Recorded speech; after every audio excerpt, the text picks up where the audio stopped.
So ito yung battery Marshall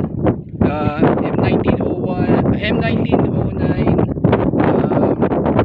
Canon 14-inch Canon.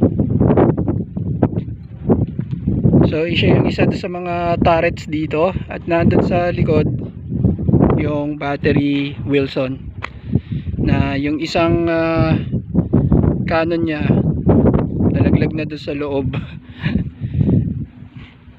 o yung isa nga nawawala na. Okay, this is Fort Drum and Fraile Island in Manila Bay.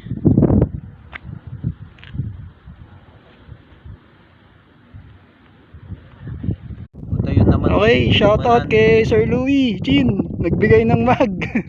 Yun naman 100 ano, para nasa 150k yun.